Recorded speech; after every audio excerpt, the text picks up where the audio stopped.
Well, here we are at Birch Aquarium in beautiful La Jolla. As I look over the cliffs here, what a view we have here. And I'm talking with, and Chris is getting a shot of the cliffs over there in La Jolla. But I am here now talking with Joanna from Birch Aquarium. She's the media relations specialist, and we're so glad that you took time to be with us today. So please tell us a little bit about this wonderful venue, and folks, you got to get down here. So yeah, welcome to Birch Aquarium. We are part of Scripps Institution of Oceanography. We're the public outreach center for Scripps, and there's been a public aquarium as part of Scripps from the beginning when they chartered, and the very first aquarium opened in 1905. We are the fourth aquarium building that Scripps has had, and this building here opened in 1992. And I understand it's Summer Sharks Yeah. special exhibit, and it only runs from July 1 to August 2. So folks, you got to get out here to see this. However, you said it's here all year round anyway, right? Yes, so we have Sharks and Rays year-round. Shark Summer as an event lasts until August 2nd. So that's time when we do more shark programming to really celebrate sharks and the role they play in the ecosystem and really encourage people to be curious and learn more about them. So during Shark Summer, you can come out and we do shark story time certain days of the week. We have shark experts out here doing shark talks after they get fed several times a week. And then on Sunday evenings and Tuesday afternoons, we actually have researchers from Scripps who come up here. So if you want to talk to a shark researcher who's currently doing those kinds of investigations, you can come talk to somebody. What a wonderful opportunity. And tell us a little bit also, Joanna, about the SAFE. SAFE is an acronym for Saving Animals from Extinction. So Shark Summer started as a way for us to also talk about our work with Save Sharks and Rays, which is one of the AZA, the Association of Zoos and Aquariums, programs that they do. The AZA is who accredits us as an aquarium, and they do lots of good conservation work and things like that. You were also talking about off camera about this frog. Can you tell us a little bit about the frog? Oh yeah, so back in March we opened a new exhibition called Imagine Wild Mountain Yellow-Legged Frog. So we are part of a partnership with San Diego Zoo Wildlife Alliance. They breed this very endangered frog, and then we receive tadpoles and raise them, and then are part of the release program to reintroduce them up into the mountains. They are a very endangered endemic species of frog here in California. You also mentioned a website if people want to become members, and we'll put that on the screen as well.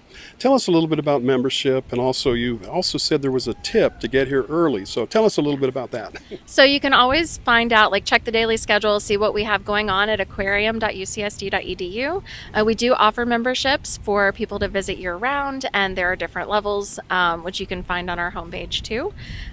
You can find out, when the next shark expert talk is, when the next special event is, all those good things right on our website. Good to know. Now, folks, write that down. Well, thank you so much, Joanna. You've been a pleasure to meet, and thank you for taking time to be on our show. We really appreciate it. So. Yeah, absolutely. Well, here we are still at Birch Aquarium, and I'm talking with Jessica. Hi, welcome to our show. Hi, nice to meet you guys. Nice to meet you. Now I see an assortment of bones out here, great white shark, et cetera, et cetera.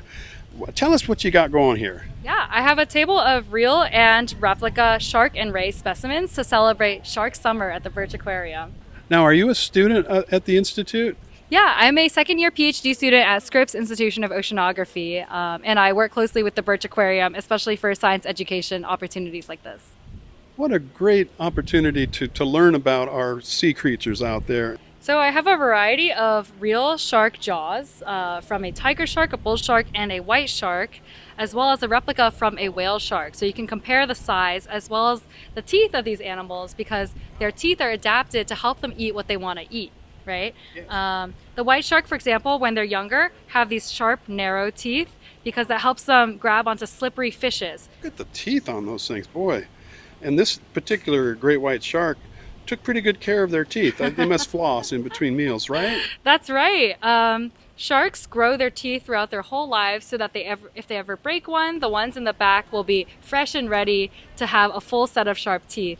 And that's also why we find so many shark fossil teeth out there, because a single shark will have hundreds of teeth over its lifetime. And that's also why people have to brush their teeth, because we only get 2 sets in our whole life. But a shark, you know, if it goes bad, it can just get rid of it. I didn't know that. See, you learn something new every day here. There And you go. look how sharp those are. Can you imagine getting bit by that great white shark? I mean, good heavens. Yeah. And they are beautiful teeth, though. I should tell my dentist, you know, I want white teeth like that. Is that how white they usually are? Yeah, I mean, you can see across all the teeth they're fairly white, so they must take good care of them. But the ones on the top are more triangular shaped, because as a white shark grows up, they start eating marine mammals instead of fishes, like seals and sea lions. So these are like steak knives, and they're used for cutting that sort of prey. So, Jessica, what do you plan to do with your life once you finish your studies here? That's a great question. I would love to be a professor one day of fish research. So I work in a macroevolution lab, and we look at DNA to answer questions about how sharks evolved in the past. What a great career path that you've chosen, and you certainly know your stuff. And thank you so much for being on our show. We appreciate it.